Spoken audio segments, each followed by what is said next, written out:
Welcome, everybody. Welcome to this presentation on metaverses, myths and realities, hosted by the French Chamber of Commerce. First of all, if you want to ask some question, you can use the Q&A inside Zoom, or you can scan this QR code. That will bring you to a group that will survive this event, because the Q&A will not survive. That will allow us to continue our discussion. So scan this QR code. We will show it at the end again for the Q&A session. So first of all, I'd like to quote Mr. Gabe Newell. He said that most people who are talking about the metaverse have absolutely no idea what they're talking about. So I hope this won't be our case today. I hope we are not most people, and I hope we will be able to share some interesting information with you. If you don't know who is Gabe Newell, he's the president of Valve Corporation, one of the most successful, if not the most successful gaming online digital platform. And the main reason he's upset is that a lot of the things that we're hearing about the metaverse have been existing for a very long time. And a lot of the problems that the metaverses are trying to figure out today have been solved by the gaming industry. But we'll get to this later. What makes us think that we are not most people? So first, I'll introduce myself. My name is Stéphane Monsalier, and I have 3 passions in life. I have more than 3 passions, but the 3 passions that are relevant today are technology, gaming, and entrepreneurship. I'm the CEO and founder of System in Motion, an IT service company that I started 19 years ago here in Shanghai. On the right-hand side, you can see my Steam profile. So going back to Mr. Newell and Valve Corporation, that shows how many games I've been playing and the number of achievements that have been awarded. Entrepreneurship, I'm the trainer for the EO Accelerator, a support program here in Shanghai, supported by the Entrepreneur Organization. I'm a board member of the French Chamber of Commerce, where I represent entrepreneurs. I've been a mentor for China Accelerator since they moved here in Shanghai. And I co-founded 6 years ago La French Tech with my dear friend Benoit. So Benoit, you can introduce yourself. Thank you, Stéphane. So I'm Benoit Raoul. I'm the founder of Duno Marketing. I'm known in the community for sharing a lot of knowledge, and by default, I like to build the know-how to share the knowledge. I prefer to spend time trying and experiencing things before sharing. And this is what happened today when we were working with Stéphane to prepare this presentation. I'm involved in different businesses, Jumo Partner, Duno, Decuple, Fengi, and Gensaku, different type of companies here, but mainly towards services. I'm, as Stéphane mentioned, one of the co-founder of La French Tech in Shanghai. I'm involved in the CCI as the marketing group that we are managing. I'm also part of the EO Accelerator. I'm the co-chair this year, and I will be the chair to host this accelerator for next year. And I'm one of the founders of the French Healthcare Alliance, a community here in China that is supporting healthcare businesses, French healthcare businesses, to grow and develop in China, basically. So that's all about me. Let's enter the topic of today.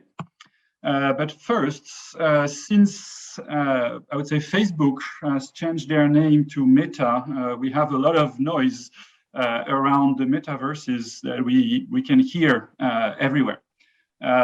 Since the mid-18s, I would say, internet exists. And at the beginning of the internet, in the, let's say, 1995 or 1996, the technology were a bit rough. The business model were still to be invented. And that was a bit complicated to go and explore that new territory. I would say today, I would compare it in a sense. Today, metaverses are the same. It will certainly become something mature over time. And today, there is a sensation of fear of missing out. If we don't go, what will happen? I'm curious, shall I go, shall I not go? Going too early or going with the wrong tools might end up with a rough landing. So that's why we created this meme to express what we believe about the current situation today here. We will split the agenda today in 4 main parts after the introductions: gaming metaverse, commerce metaverses, integrated metaverses, and we will try to give you a framework and share a couple of case studies at the end of this presentation. In terms of introduction, I would like to define a couple of key concepts so that we can all be, let's say, at the same level of understanding for this presentation. So first, a metaverse is based on really 2 types of, I would say, technologies. One is all the blockchain technologies, including the cryptocurrencies, the NFTs, the smart contract that are important concepts that we will look at a little bit after. And then all the traditional technologies, 3D, VR, the gameplay, the persistence of digital objects are important topics that we will also detail a little bit in the coming slides. So first, if we think about blockchain, so blockchains is a type of database, to make it a little bit simple, that is really hard to corrupt. So it's let's say a pretty safe way to store a certain type of information. So here we have a new concept that is introduced. It's the notion of centralization versus decentralization. So the centralization means your information is stored, let's say, in one place, and it's easier to modify if I want. And on the second illustration here, you have the decentralized aspect. And the decentralized aspect is the fact that your information is stored in multiple servers over a distributed number of servers. And it's harder to modify that information everywhere at the same time. So that makes it super safe for the people to store information in those systems. The second concept is the NFT concept, non-fungible tokens. That's an horrible marketing name because it's really hard to understand what it means if you are not from this specific field. The way I usually talk about it is this tool is the ability to create a unique digital object. I consider it this way. If you take, once again, back at the beginning of the digital world, it was pretty easy, let's say, to copy music as an MP3 or to copy an image as a JPEG to another JPEG. Those technologies allow to copy without losing any information of the medium you are trying to copy. And the problem with that is that an MP3 and another MP3 were completely equal, exactly the same. And this, in terms of, I would say, IP and sharing information, was not necessarily the good way on the digital space. Here we have NFT.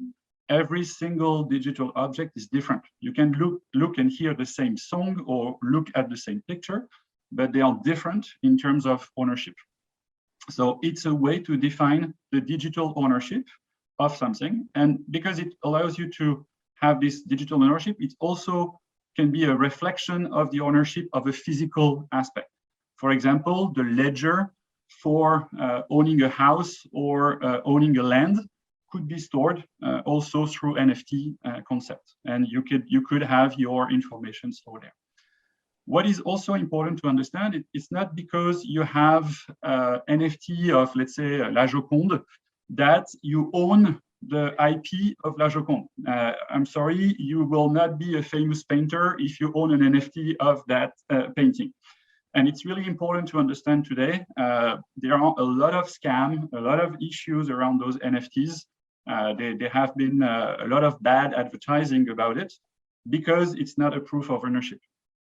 And this is, I would say, an important concept for all of you to understand. There are a lot of artists that has been stolen their creativity and other people creating NFTs selling their rights. So it doesn't prevent people to do IP or licensing contracts if you are willing to enter this ecosystem.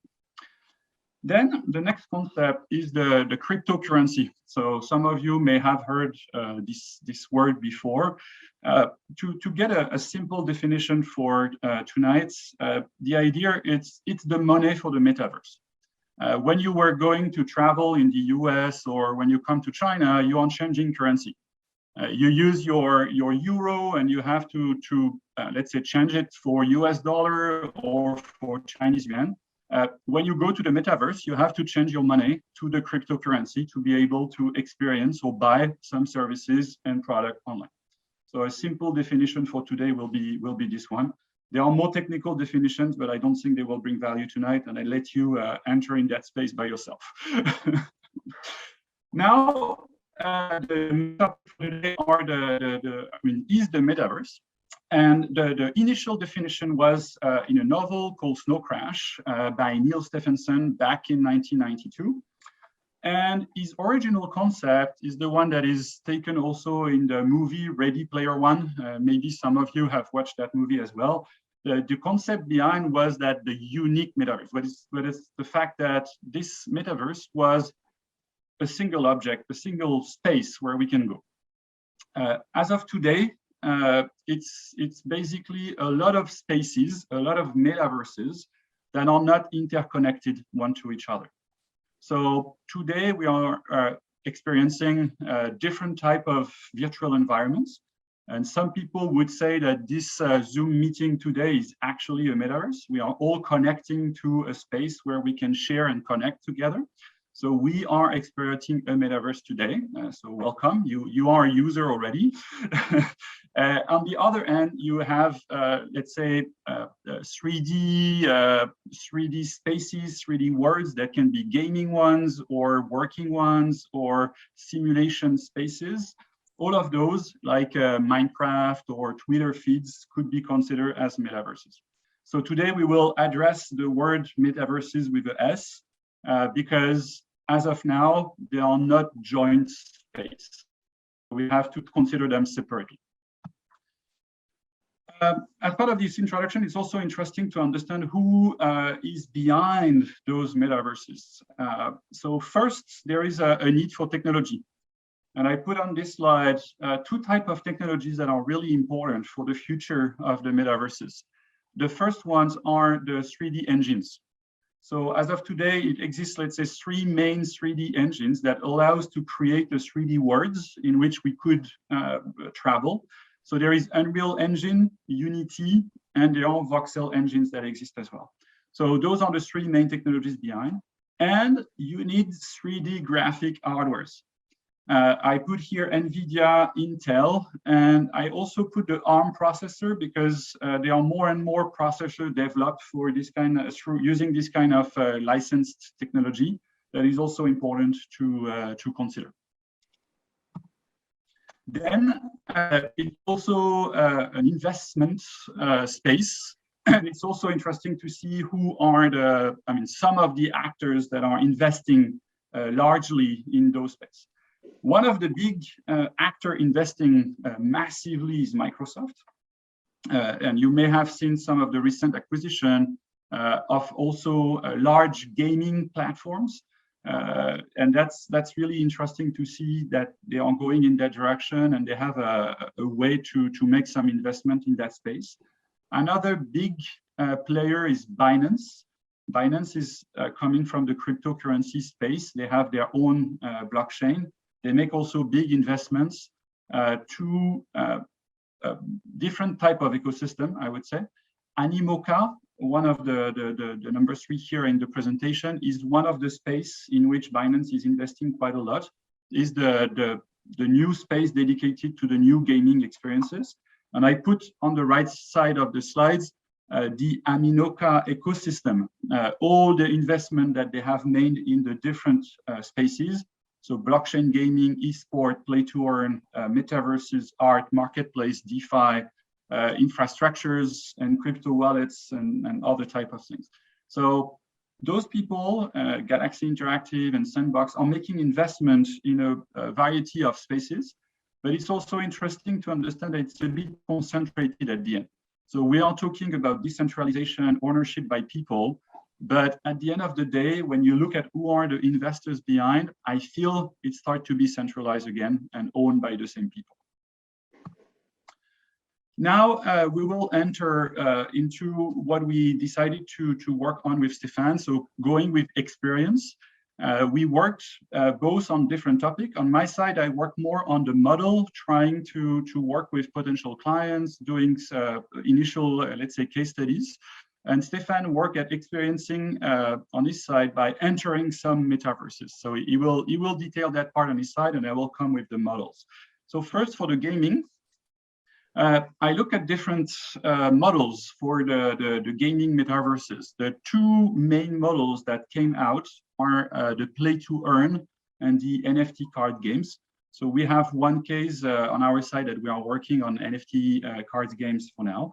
And among all the different games that we studied, we came out with kind of a recipe to have a successful NFT game today. You need to have a good design and you need to have fun.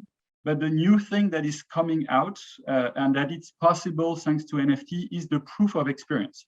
So proving that you have played or you have been engaged into a certain type of game is becoming important in the space. So Stefan, I will let you introduce what was your experiences, what were your experiences in those spaces? Thank you, Benoit. So first of all, we're going to I'm going to present some of the metaverses that I went through. There were a few that didn't work. I'm not going to go with you with these one. And then out of the metaverses that are actually working and where you can have an experience, we selected a few to illustrate the three categories, gaming, commerce, and then integrity. So the first one is Axie Infinity. It was part of the map from Aminoca that Benoit had before. And this is an illustration of this new concept that is called play to earn. So what means play to earn, and how does it relate to the old model that was free to play? So here you have a simplified representation of the two models. Traditional model of free to play, you probably, all of you have seen those games that you can download, you don't need to pay, and you can play for free, you know. And this is on the left side, a revenue model from the company, from the gaming company point of view, meaning most of the users, they pay zero. This is the flat curve that you are. A few users pay a little bit, and even fewer users pay a lot.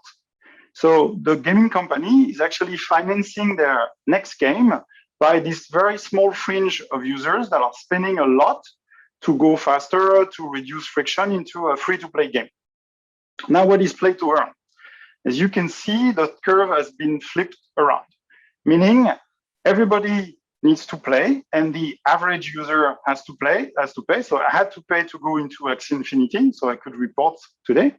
But then a small fraction of users are actually going to pay money. And this is why it goes in a negative, because we represented it from the gaming company point of view. Part of the money that some of the users are paying goes to other users, to other players, you know. So a small fringe of players can actually make a living. And this is quite different from the esports, although it can be combined, but some users will spend more time, will actually be able to make money. And this is the basic principle for Axie Infinity. That looks really nice. And it's one of the successful projects that is in there. Now, what went wrong? So first of all, what is very wrong is the onboarding process. I'm not going to go through all the steps, but this was my onboarding process to go into Axie Infinity. It's extremely complicated. And the first point I want to make that if you go into a metaverse project, you will have to target mainly users that already know about cryptocurrency and already have a holding of cryptocurrency.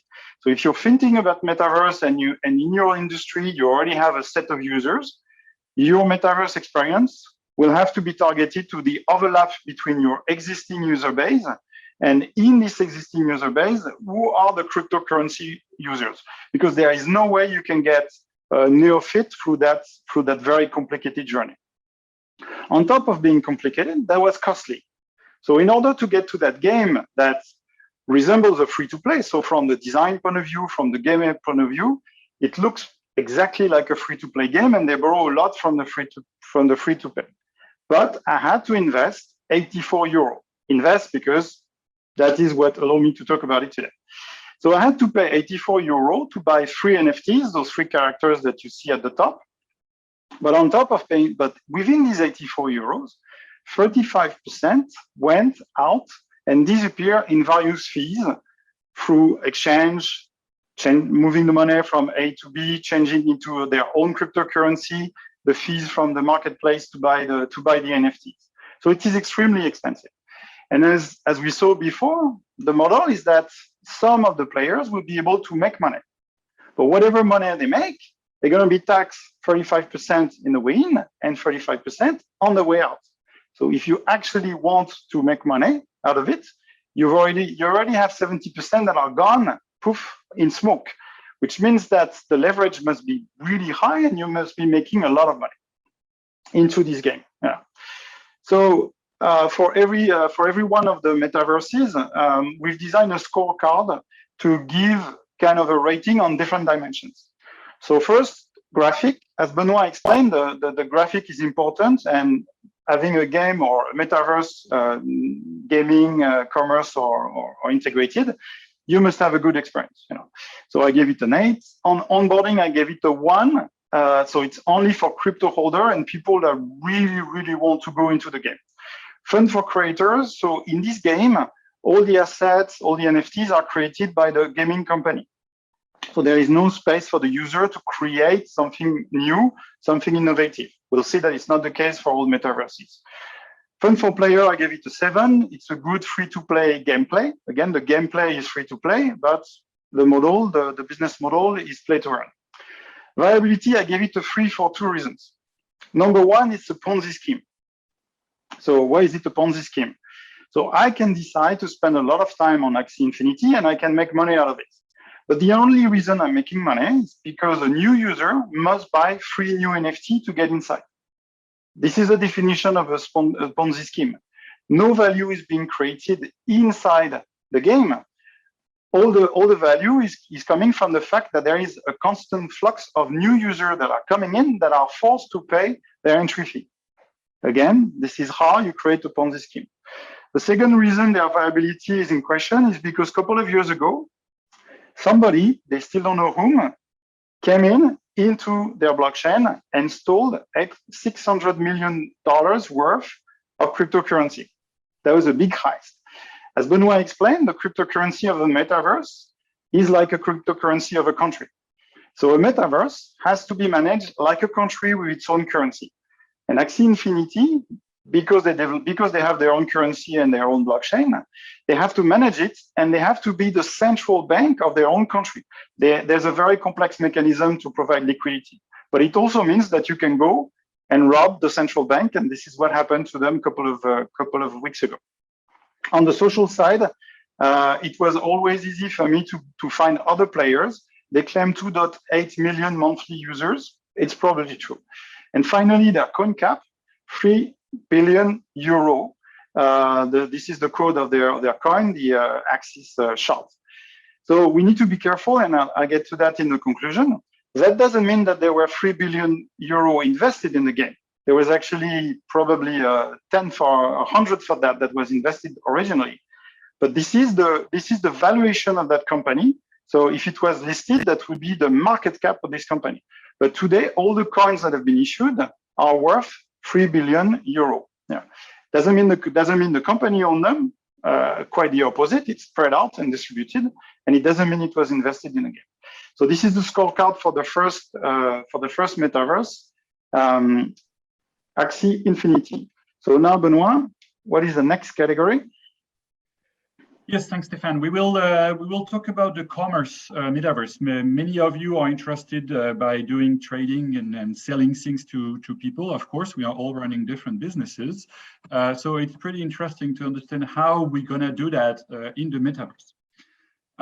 By trying different things and looking at different experiences, we selected here 3 different models that are actually happening now. The first one is the try before you buy.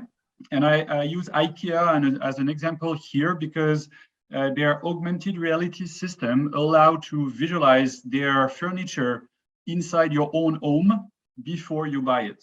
So it's kind of a, let's say, metaverse experience, and it's becoming more and more popular to use this augmented reality system to connect a virtual world with the real world.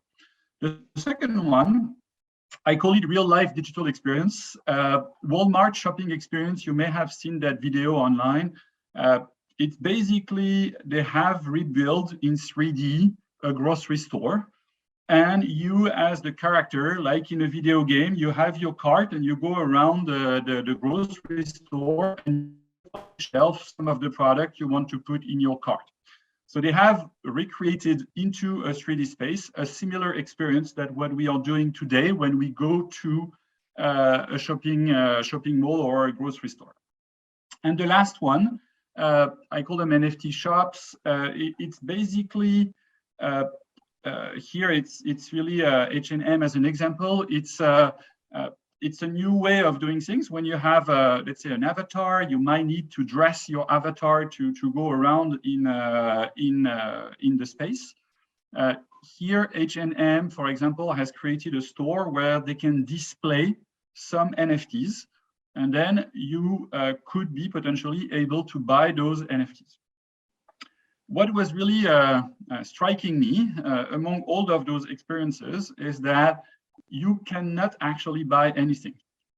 So for the moment, it's really good. You can go around, you can try things, but the actual buying experience, the end of the customer journey, is not implemented easily, or even not implemented at all.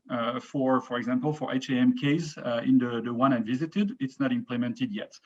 So I think people are still searching their way to finalize that customer experience to go to the purchasing moment. And Stefan, you have been experiencing that for us, so please, I let you share. So the next metaverse we'll have a look at is it's called Crypto Voxel. So this is another view of one part of the map. It's actually fairly big. And there is a concept that you may have heard about that may be unclear, the concept of land. So this virtual space is divided in blocks, in squares, and every block that you see, somebody purchased that land that is purely digital and built their own house or their own experience on that plot of land. Some people bought maybe 2 or 4 or 6 or 20 to build a bigger house. Yeah. So it's called voxel because it's using the technology that was popularized by Minecraft, where you use big blocks that you put on top of each other in a simple 3D geometry. At the bottom, you also can see the map on the bottom right corner, which show you where you are and the name of the streets, and also people that are around you if you want to interact. So the first thing with Crypto Voxel is it's extremely ugly. As you can see on the left side, the UI is absolutely terrible. I'm never there to deliver that to any of our customers. And on the right side, you can see that the objects are very crude. So the reason for that is that it's easier to use voxel. It requires less resources to render, less resources to store. But at the end, the result is really not what we imagine and what we figure out. Benoit mentioned earlier, Ready Player One. We are very, very far away from Ready Player One. And we talk about NFT. So you see that character, Leopold, on the right picture. So that guy is wearing boots and shorts and gloves. So this is what fashion looks like in the metaverse, at least in Crypto Voxel. Really crude, low definition. There's even no animation. So the guy was making a little bit dance. And then the boots were stuck in place. It really, really looked horrible. So let's hope that there is more, and we'll see in the next example that we can have better experience than this one. And on the commerce side, so the commerce side is even worse. So the picture on the left side, it is a gallery of NFTs. So it's a gallery in 3D. You can walk inside. You can look at those small NFTs. They hang on the wall like paintings. But the problem is there's absolutely no way to purchase them. And because there's no way to purchase it, and because the whole metaverse doesn't support any customer journey to buy, so some people got creative. So on the right side, you can see that one guy has a YouTube video. So YouTube video are surprisingly integrated inside the metaverse. So if you click on it, it plays. But because there's no way to pay, then the guy put a QR code on the right side, so you can donate money to him. which is not really a transaction because you cannot link it to a transaction to sell a digital object because there is no support for that. And for good measure, you also put on top what I guess is the Ethereum account. So no journey to purchase anything. So it's just for show, it's just for display. So you can, when you buy a land and you build and you want to sell something, you have to go with that kind of ugly workaround to try and go and sell stuff. Yeah. So in terms of scorecards, here's how we evaluate crypto voxel.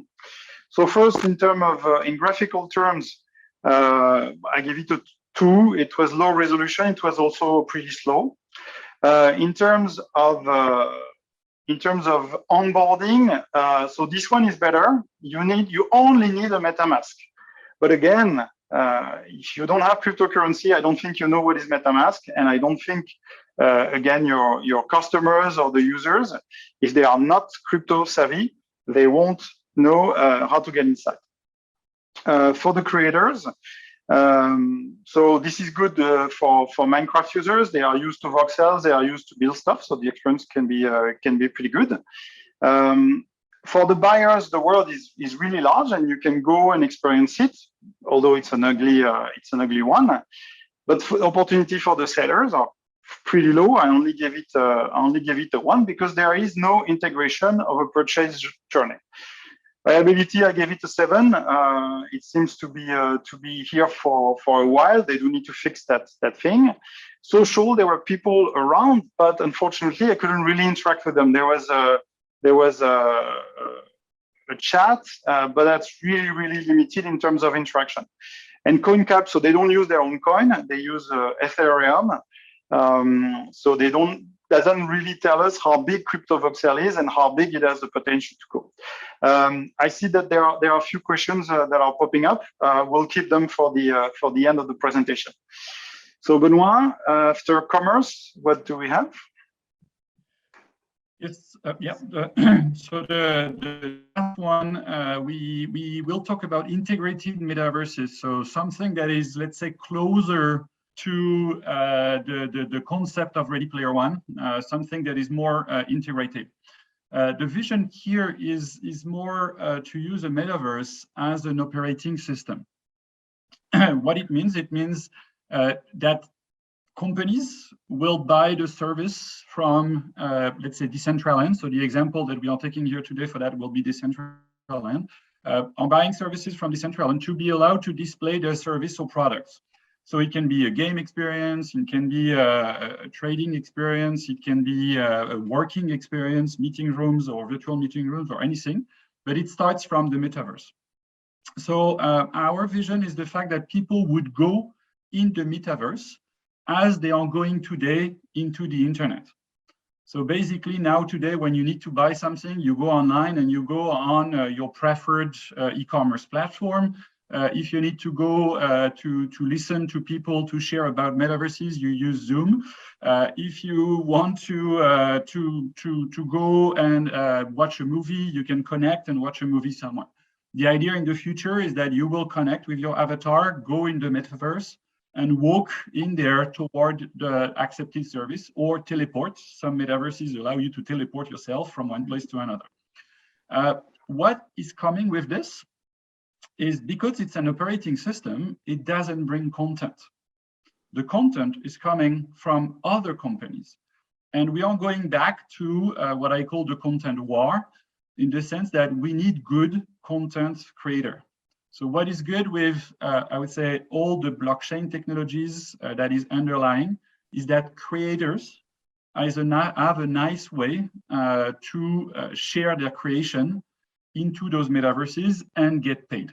So the technology will allow certainly a lot of good things in the future related to this sharing of creativity with others. And this content war that we are experiencing on the normal internet today will continue to grow with the metaverses, and same with the social media as well. So there is a part also to understand the impact of social media into metaverses that will also grow in spaces, I believe. So Stefan, you have been into Decentraland for us. Please introduce us. That's this new metaverse.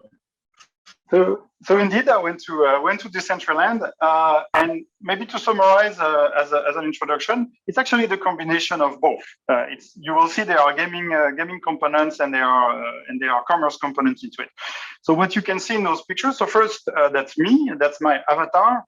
Benoit used the word avatar before. So this is what I look when I'm inside Decentraland, and I have the choice between shoes. Different types of clothes. I choose the free one, but then again, one of the feature is that people could create new clothes and they could sell those new clothes to me as NFTs. And when I walk around, I will be wearing different clothes.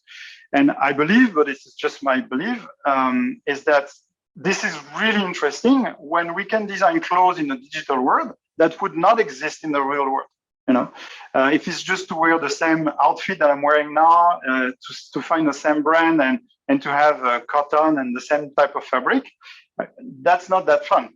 What would be fun to wear a suit made out of fire, you know, where it will be animated and it will glow everywhere. So I didn't buy any NFTs. I had spent too much money on Axie Infinity. Next, you see there's a little robot there at the bottom in the next picture. So this is really nice. That means if I don't know how to navigate a 3D world, which I knew being a gamer, but if I'm new to this type of environment, there's a small robot that gives me tips through a well-integrated tutorial. The gaming industry have been doing that for years, working on the tutorials and making them more integrated. So this was in Decentraland. It was not in the other games. Now we look into the commerce part. So at the bottom, you see there's a pink panther. There's also a car at the bottom that actually I can buy. Now it's quite subtle the way that I can buy, because when I get close to it, you can see that the pointer of the mouse said that I can click. So this is actually a 3D NFT, something that I could buy and I can put on my home, on the land that I bought on the inside Decentraland. And on the right side, this is advertising that is a bit less subtle. Click here to buy the wearable, you know. And I find it really ironic that being in the metaverse, we rely on display advertising, and we have to make it obvious, and we have to make it big, and we have to make it shiny so that users know that they can click. So you can see that now we have kind of the first part of the buying journey. We have the interest, and we know how to spark interest into a user. Now the problem is when I click on it, I get that warning that tells me, be careful. In order to complete your transaction, you need to leave Decentraland. Meaning that's going to open another tab in the browser, and I'm going to go to OpenSea, and there I will be able to buy my NFT. So this is what I would call half a journey, or some would argue that it may be a fifth of a journey. Again, better than crypto voxel because there's zero journey over there, but there is something to be said about completing that journey and not getting outside of the experience, because that means there's a disruption. And for those of you in marketing, you know that whenever there's a break into a user journey, then you lose conversion and you lose sales, basically. So next, on the more on the event side, so there are some events. So when you get into Decentraland, there's a very nice thing that you can see where are the people. So if you're looking for interaction, social interaction, you know exactly because the platform knows where are the people. So you can find them. And there are also events. So in Decentraland, there was a Boy George concert. So I decided to go to see the Boy George concert. That's the image at the bottom. That's an empty place with a video that is playing there. So maybe there was a real-time event at one point, and this is just a replay.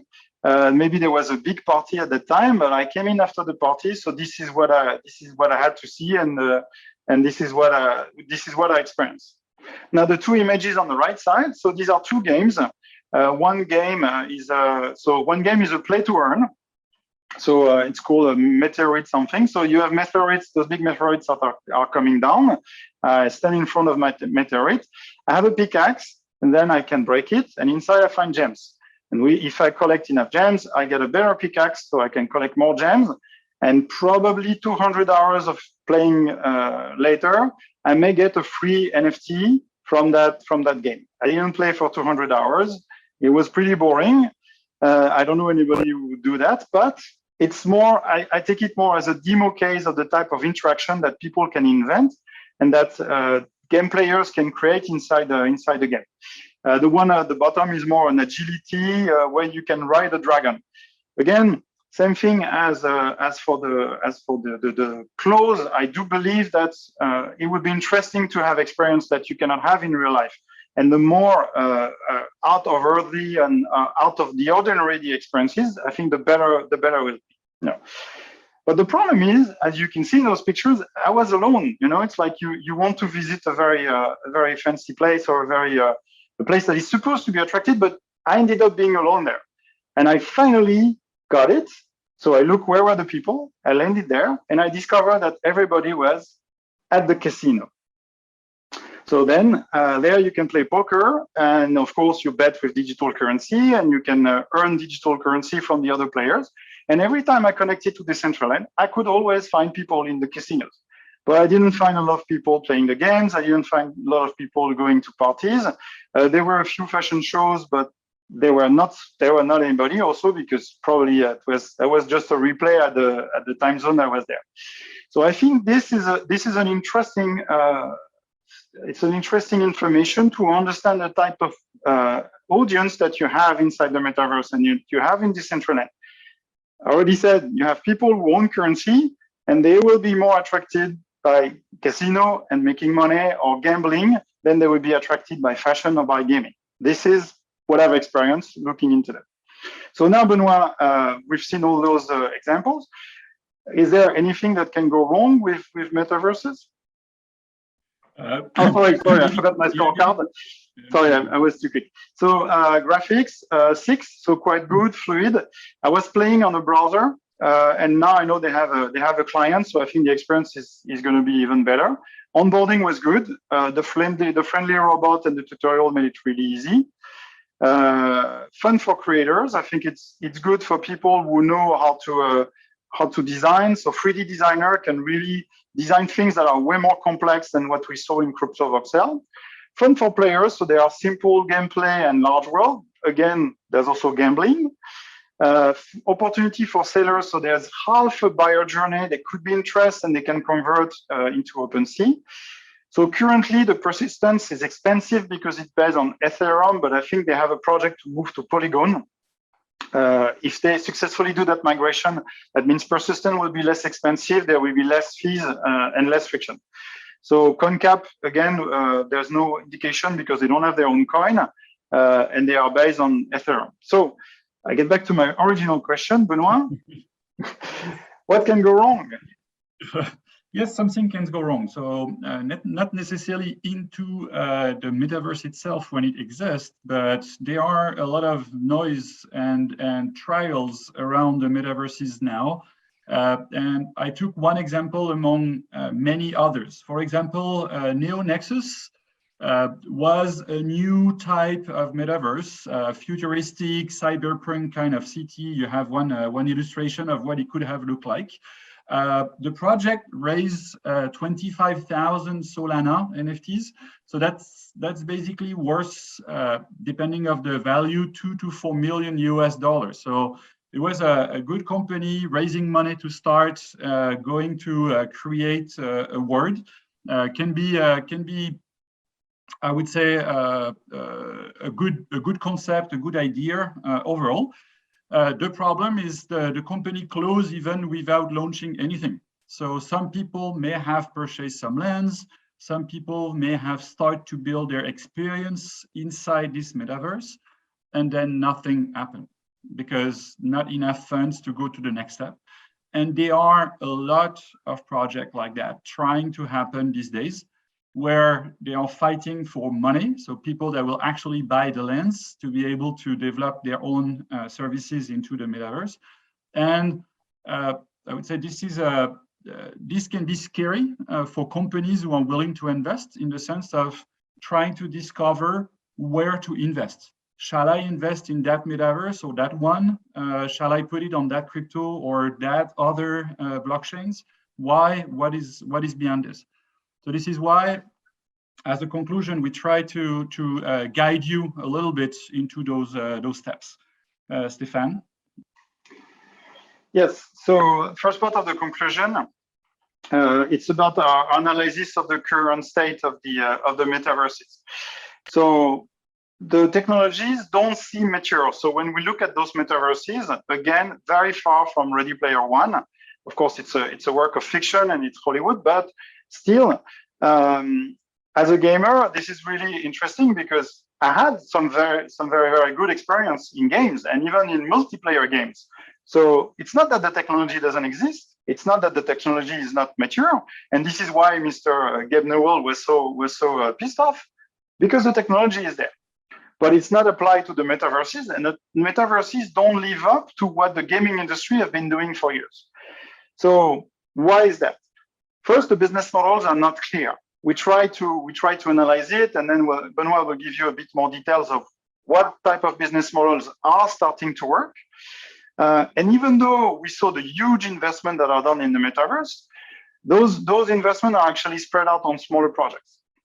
So the result is that there is underinvestment in the 3D, in the multiplayer protocol, in the content, and the overall experience. And this is why those metaverses are nothing compared to AAA games that are put on the market today.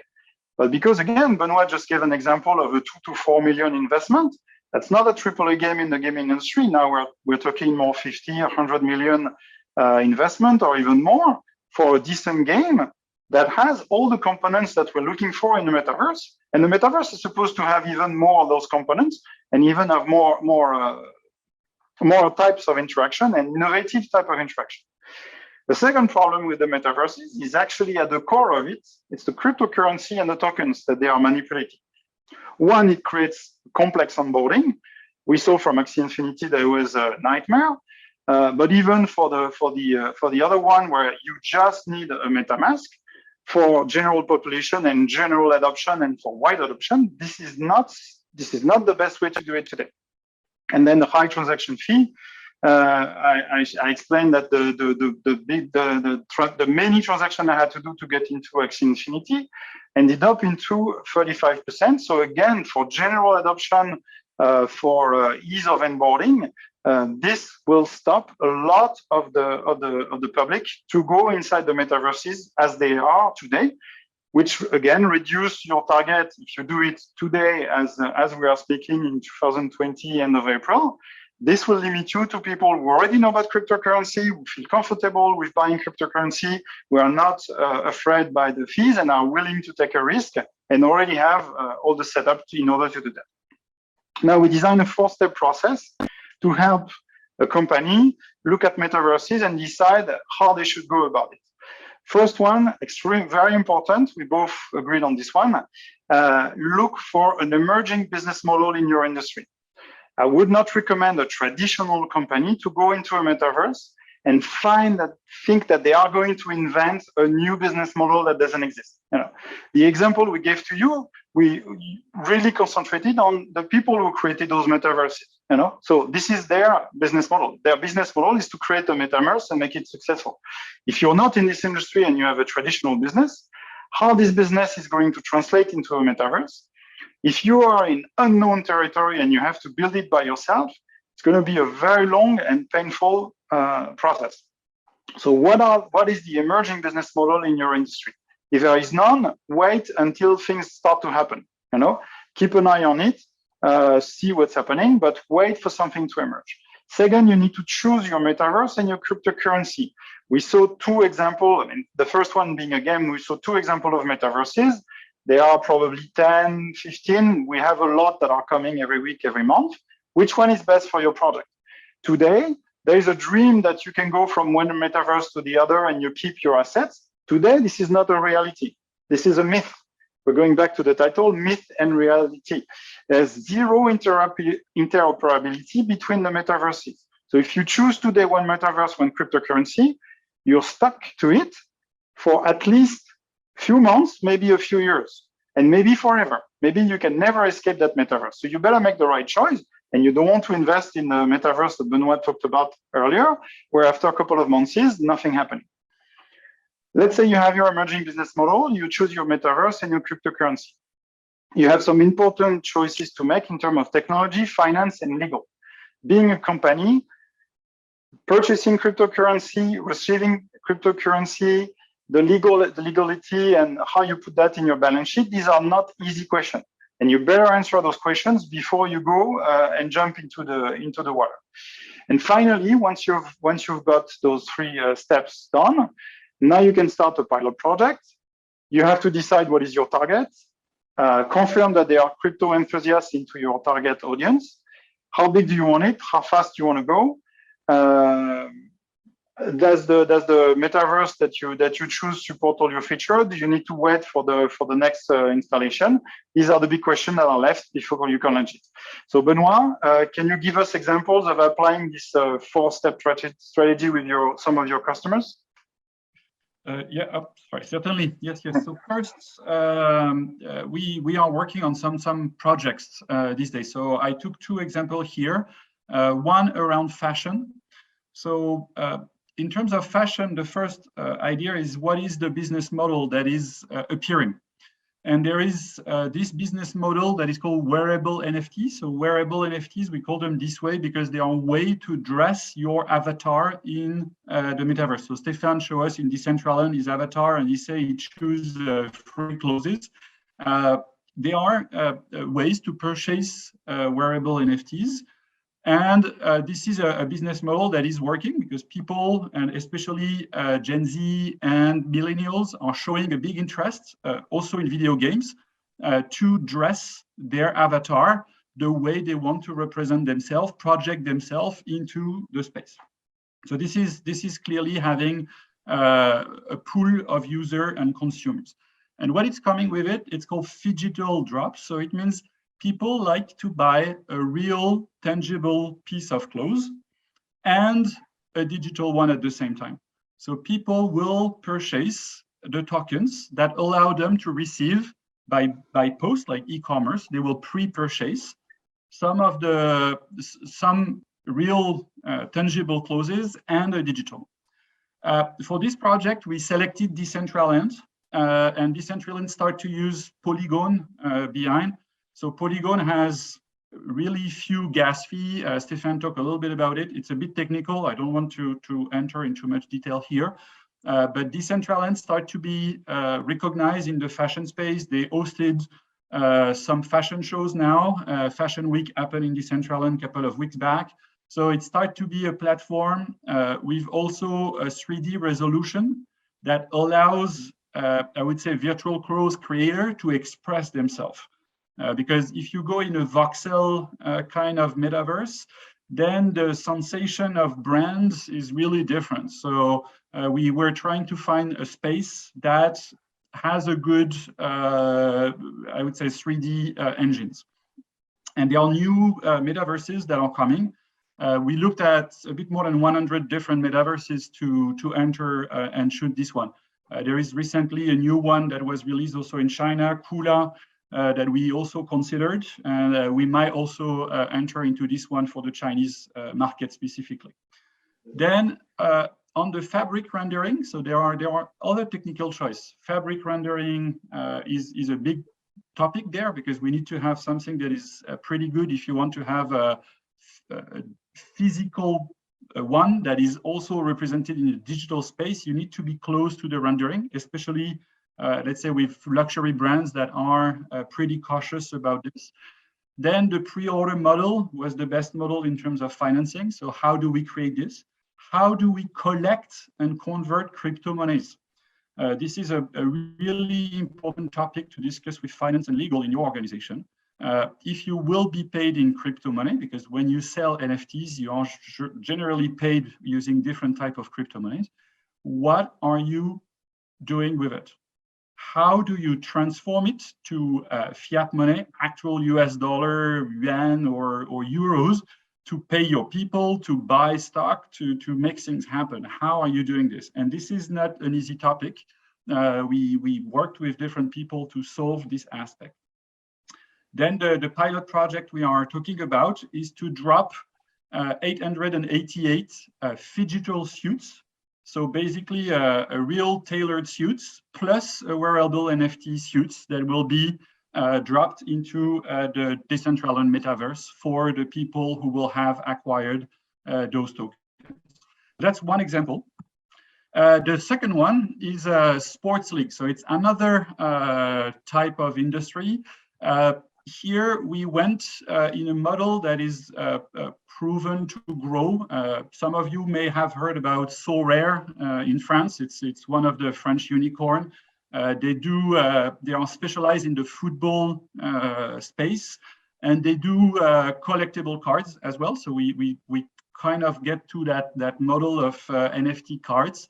And we went for a living 3D players avatar. So meaning that let's say this sport is football, even if that example is a bit different. But if it would be a football player, let's say that he scores one goal last night. So if you look at your card, the card will live based on what is happening in the life of the player. So it will be directly connected to real events. So it's a way to connect, again, physical world, existing world with the digital space. And we added a gamification to it, not as like Sorare is really about managing teams, sports teams. Here, we are creating gamification in terms of more a board game. So people are interacting as a board game, playing with their NFT card. And the way they are playing is they are betting their own NFT cards. So basically, when you buy NFT cards, then you can enter into the gamification concept and bet some of your cards to play against other players. So it creates also basically an economy inside the game. Then we decided to work with Polygon. Again, because of the gas fee, it seems to be the best blockchains today. OpenSea as a way to trade and purchase the collectible cards. Once again, this platform has a way to finalize the purchasing power, the purchasing journey. And then for the moment, we decided to develop the own website for this sports league in order for the people to actually engage and play. This is really a decision that we had to take because as a first step to create an arena into a metaverse was too complex and not necessarily bringing value. So we decided to stay on our own ecosystem and not try to bet on any type of metaverse now. And then in the future, we will be able to enter and offer these sports league arenas where people will be able to engage, potentially in Decentraland or in Kula that I mentioned earlier, or any other type of metaverses. But it was too early and not mandatory for our user to go into a specific metaverse at this stage. Then one of the complex topics in terms of technology and legal is what we call the oracle for the gamification. So when you bet your card, there is a transaction into smart contract behind that is a bit complex. It means that the card is owned by a third party during the game. And if you lose or if you win, then that third party will give you the ownership of the card that you have bet. This technology is where a lot of scam, heist happen, because that's the point of friction where it's sometimes not well thought. So we decided to put a lot of attention to this particular point, because that's the moment people take their NFT out of their own wallet to give it to another party. So it could have breach at this level. Then we had to do licensing deals with the sports league, because that's their business model. They want licensing and they want fees on the long term to be able also to sustain their teams. And then we have royalty system for all the different parties that are involved into this model. So this also requires a bit of legal work to make it happen. Then in terms of pilot project, the first step is to release the card on OpenSea. and make the advertising around it. Then people will be able to enter the website on the second phase. So that's give you a little bit of tangible ways to create and interact into some projects. And we are happy to discuss about your own projects and questions now. Yes, so we have quite a lot of questions actually on the Q&A in Zoom. So we'll try to answer. We have half an hour. We'll try to answer as many as we can. If we don't have time to answer your question, please scan that QR code and then you can ask it in the WeChat group. So first, how do you visit those metaverse? Do you use special proprietary equipment from Lionel? Actually, no. So I have a gaming PC. I use that gaming PC, and for Decentraland and CryptoVoxel, I just use a browser. They have a browser interface. Actually, that's the only interface they have so far. Sandbox, they have a client to install, but it never started on my computer. Axie Infinity, I downloaded, so it's a game and it has to run on your own. I didn't use 3D glasses. I just used keyboard and mouse. The navigation in a 3D world can be sometimes awkward, but with standard equipment today it's possible. There was also a question from Pierre. Can you run it on a smartphone? So there are depends. So the web interface, I didn't try, but I'm guessing it should work on a smartphone, but the navigation is probably quite awkward. And some games, if they have an Android or an iPhone version, they will run as game on your computer. So far, no 3D glasses. You can go to Metaverse and you can try. Of course, it's better if you have a MetaMask. Otherwise, you cannot purchase. I mean, otherwise, there's a lot of experience that you cannot have. So these were question 2 and 3. There's a question, Benoit, on the H&M store. Was it on Decentraland or was it an experience that they provided outside by themselves? No, it was an experience outside. It was really on their own space, kind of a 3D experience there. I tried also another one from Samsung, which was similar. Maybe from now they have Decentraland experience. I haven't tried. So that's also possible, but the one I found were separated links to drive to their own website and experiences. Yeah, I think I'll repeat what I said in the conclusion. The question I asked earlier. We don't recommend for brands to go and build their own metaverse and try to do things by their own, because they don't have support. I mean, you need your own cryptocurrency. You need to create your central bank. You need to provide liquidity. You need to build your own technology. You need to bring users. That's way too much. And then you can create a journey and a business model that doesn't work, and you try to invent something that may not work. As CryptoVoxel is based on Ethereum, any product bought on this metaverse would be subject to Ethereum gas fees. From Pierre, it will be the case if you could buy, but there's no purchase journey that I could find out. So maybe it was there and I couldn't find it, but then it's really well hidden and it's not a very good user experience. But in theory, yes, you would have gas fees.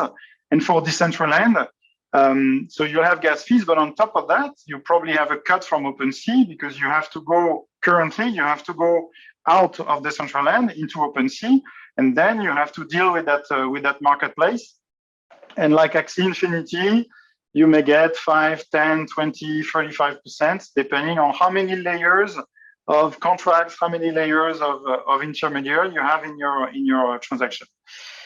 Just to complete on this answer, the Ethereum gas fee is a stress for many people because it's really fluctuating a lot and it starts to become really expensive. So that's why there are technologies like Polygon developing to kind of overcome that constraints that is on Ethereum the way it's done now. So those technology questions are really important. And I think it's a good question, and it's project by project. You have to look at it and decide what makes sense for your own particular business model. Actually, for art, for example, people still prefer to be on Ethereum because they feel it's more long-term. It feels the blockchain Ethereum will certainly last longer than any new innovation that they are not sure in their heart space. So people feel more safe by buying the Ethereum gas fee for the minting of their art NFT than going on other platforms for the moment. But if we are talking about fashion or wearable fashion NFTs, people don't want to spend a lot of money to change a t-shirt. So you have to find another solution. So this is really depending of the project. Another question from Alex. We actually prepared the answer to this one. How would you value digital lens? Do you see a serious future for it? We've already decided with Benoit that we will not give investment advice in this presentation. Sorry, Alex.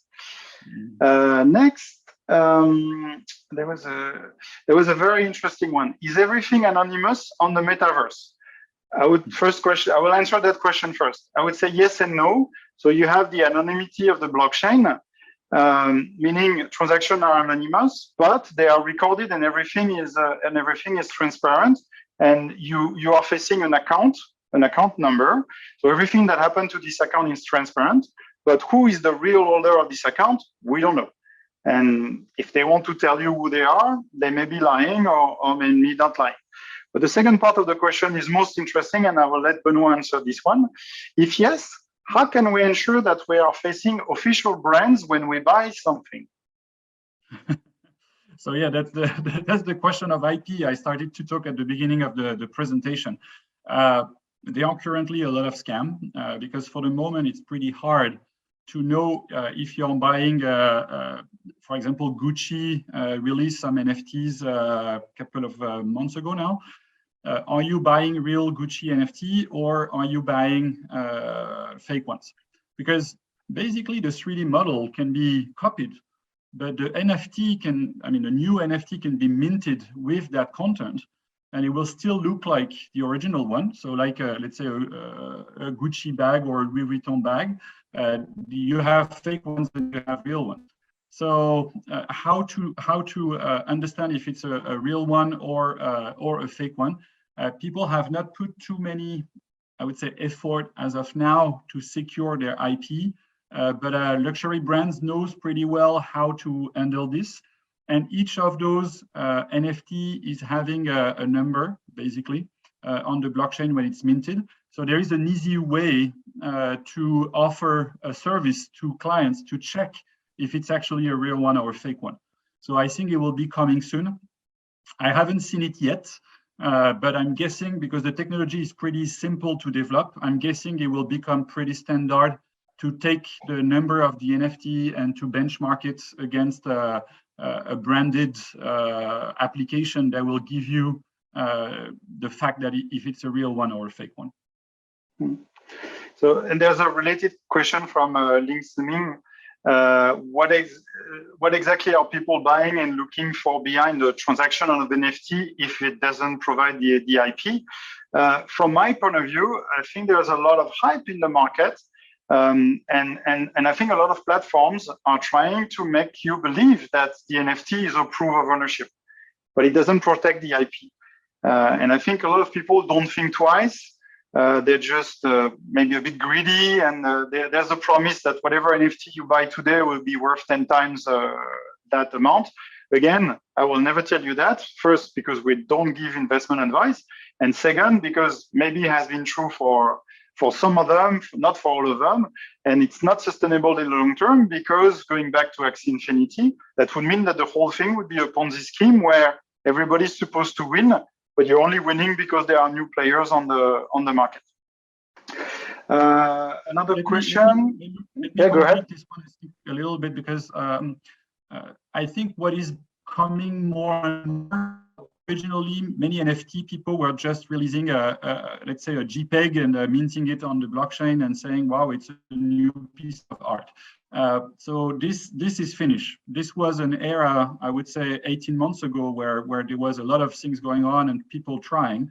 I think now what is really important is the roadmap of those NFT, what people will give you when you take those NFT. And this is what people call the proof of experience. It's really interesting to understand what you will be able to do because you own this specific NFT. So, for example, we talked a lot about the wearable NFT. So, okay, good. You own this piece of clothes, and what you can do with it is you can wear it, for example, in Decentraland. But as a roadmap, for example, would people be able to wear this piece of clothes in another metaverse? Because we say they were disjoint. So for the moment, I go in Decentraland, I buy a new NFT, really good. But finally, all the game I like are developing in another metaverse. Let's say one of the universe from from Aminoka. They have multiple spaces, and I would like to wear my new Gucci T-shirt that I buy on Decentraland, and I want to use it on that space. And for the moment, I cannot because they have not make it possible. So some of the roadmap consists of what will happen to your future NFT. So this NFT is just the token that you own, but the 3D model is actually hosted in the metaverses. So part of the roadmap could be your wearable will be available on different spaces. And some spaces like Teams and Zoom also work in their roadmap to allow people to use their digital avatars into this kind of connection for work or business, also through this type of conferences system. So you may be able to port this kind of wearable NFT in that space. So this is important also to, I think, to add this point to the questions. Other NFT will give you access to real experience, for example. So there is also a way to consider that it's a VIP pass for some specific experiences. And I don't know, I purchased this specific piece of art, digital piece of art, and that gives me access to a gallery or to offline sales as a VIP access, for example. So this is also what is the usage, what is the value for usage about your NFT or the value for experience that it will bring to you. So this is really the new trend that I have detected in the NFT space. Is not just about speculation anymore. It starts to be about usage. So you covered actually partially another question, Benoit, a question from Pierre on the interoperability. So Polygon, Quant, Polkadot. So these are interoperability at the blockchain level. So when we are in this world, again, and also, I mean, Ethereum is also interoperability because if 5 games are 5 NFTs and 5 metaverse are using Ethereum, then that means those tokens and can be exchanged and they are in the same wallet and they will be interoperable. But as Benoit started to explain, that doesn't mean that if I buy a piece of clothes in a game that was designed in Unity, I can use it in a game that was designed in Voxel because the representation, the 3D representation will be different. So this interoperability at the token level doesn't give you interoperability into the physical representation when you wear it inside the metaverse. Then, if we're talking about gaming, if we think that you have like weapons in a game that involves shooting, for example, an FPS, a first-person shooter, then this particular object has a 3D representation that will not be compatible from 2 metaverses, but it also has some characteristic that must be compatible with the first war game and the second war game and the third war game. And you don't go to a knife fight with you don't go to a gunfight with a knife. So if you have a weapon from a metaverse that projects you into the prehistorical time, and then you go into World War II, you see that these objects will not be compatible. So that idea of interoperability is actually quite complex. And because nobody owns the blockchain, it means there are standards that needs to be established. The Ethereum consortium has established them at the blockchain level, but again, they need to come higher up so that those tokens can cross over and they can be useful from one metaverse to the other one. So far, I haven't seen anything that is actually working between 2 different metaverses. Another question. So that one is more for you, Benoit, because you did that research. Did you look at Chinese metaverse platform? Yes, yes. I spent a little bit of time on this one, and it's a pretty interesting space. I have a couple maybe of statistics that are interesting for the business that I read recently. I think it's SDC who released I would say a white paper, mentioning that 3% of the internet user of China will be on a metaverse by 2025. So who are those 3% of the population that will be inside metaverses? They are mainly Gen Z and a bit of the millennials. And I try to understand what they were looking for. Basically, they are looking for experiences. On the other end, the government in China is not allowing cryptocurrency and not allowing, it's not allowing cryptocurrency. They are allowing blockchains, but not cryptocurrencies. So there is limitation into using international metaverses there.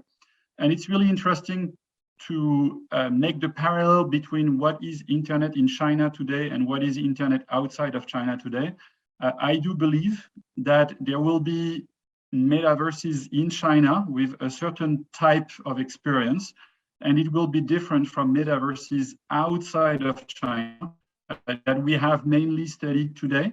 I look at the experience from Baidu. Baidu recently offered a metaverse experience, for example, and it was really interesting to see. For the moment, it's really just a 3D space, 3D world, and more viewed as advertising platform, I felt personally. So it's not really having any other experience that going around and being I would say bombarded, if I'm really bombarded with different type of advertising directly in the space. So it was not really a super nice experience for the moment, but once again, they can develop things. There are huge investments happening in that space in China. The number of IP protections demands, especially on trademarks related to metaverse, has raised up in the last 9 months really a lot in China. And a news, I think, from yesterday, for example, a brand for a child fashion brand called Balabala released a digital avatar, and they called it they express that avatar in a space that they call if I remember correctly, but I'm not sure, please, so don't quote me on this one. I think it's called meta fashion or something like that. So there are a lot of things happening. NFTs are also not necessarily legal in China, but it's also interesting to see that there are some, I would say, similar technologies developing, and one of the trend in China is cards of old alcohol bottles. This is one of the trends that we have seen that is actually working. So it's collectible cards on digital collectible cards, and for the moment you can buy them, but you cannot trade them. So there are limitations at this aspect at this stage.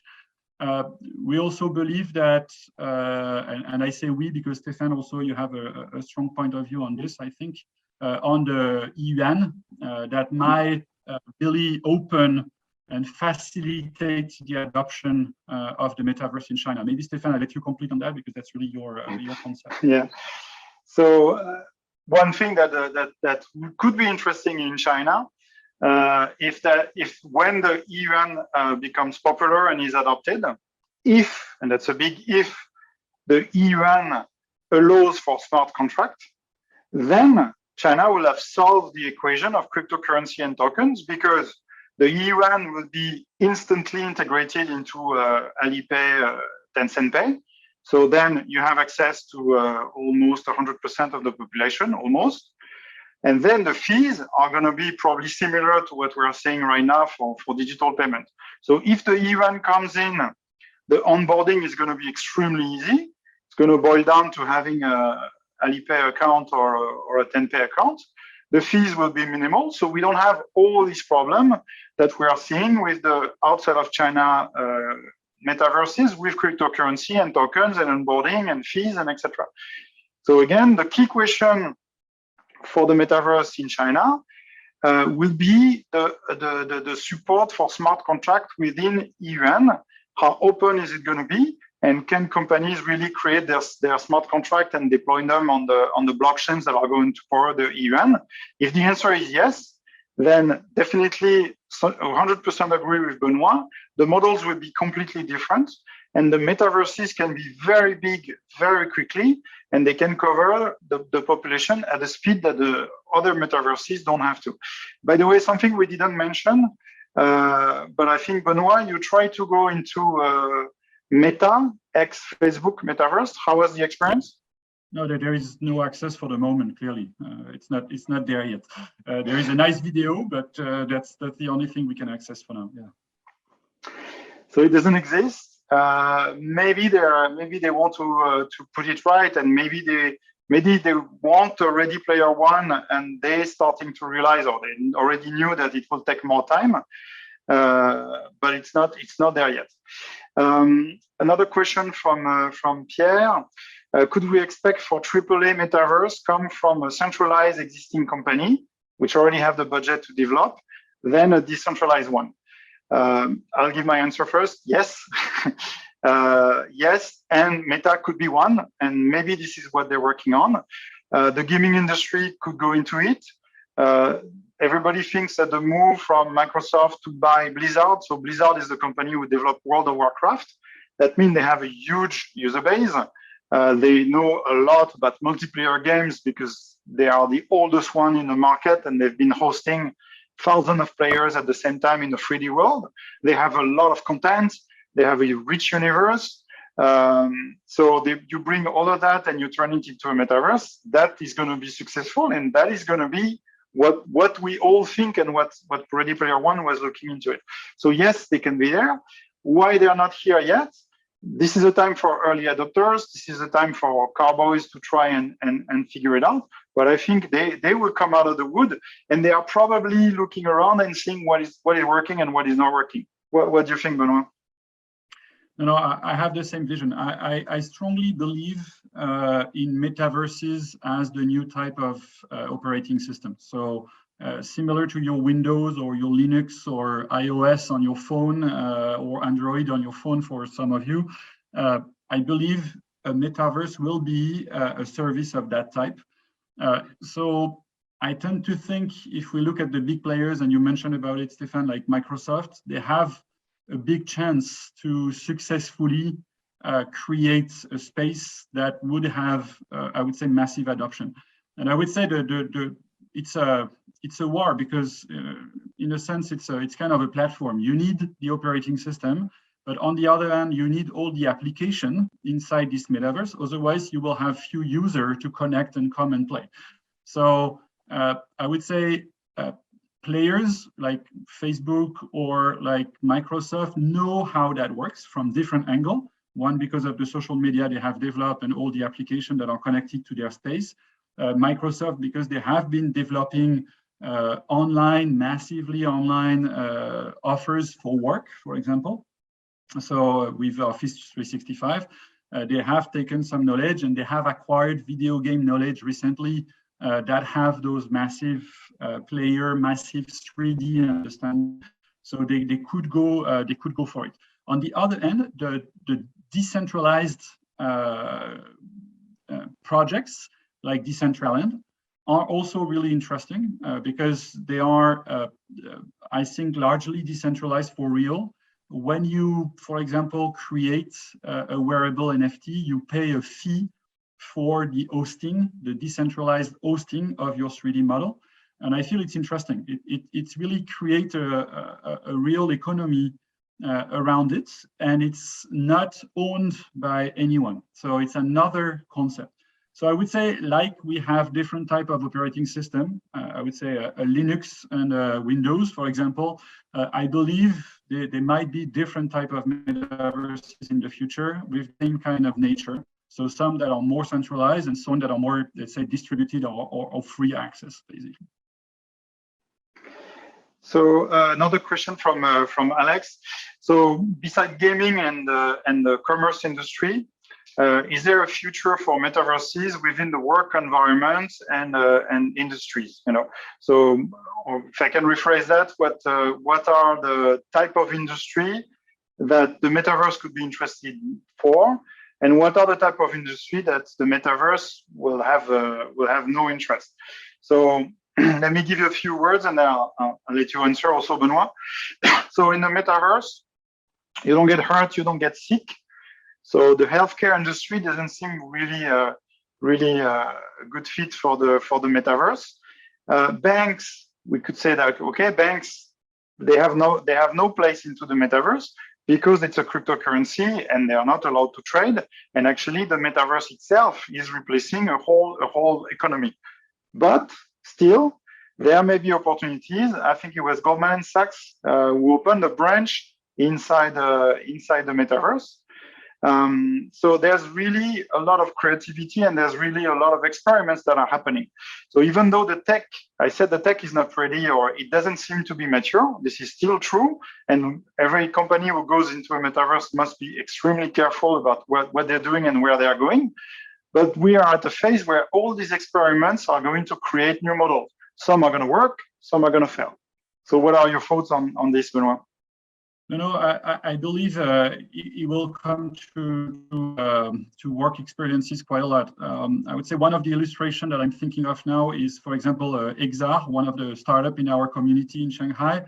They are building basically 3D showrooms for mainly for B2B, and I'm sorry if I don't have their speech rightly, but I'm thinking of it like that because I think we could go to the metaverse, visit their 3D showroom, and see many products from many different people, but having access to those products in 3D instead of just plain picture.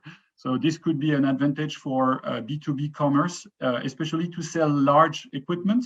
When I say large equipment, it can be I don't know, a full factory, and you have the 3D model, a technical, really large technical ship, or I don't know. You can have a different access to this kind of thing. For work, there is something that is happening for many years now, are simulators. Like flight simulators allow you to reduce your number of flight hours that you need in real world to get your actual flying license. I believe those metaverses will allow also to develop educational functions through simulators more than before, and we can see more and more how it could be developed as well. So those are on one space, but there is also, for example, for businesses in situation like now, where we cannot meet our colleagues. We could have a space in the metaverse where we say, hey, when you go to work, you can connect there, sit at your desk and do your work, but people can ping you like if they were in the real life.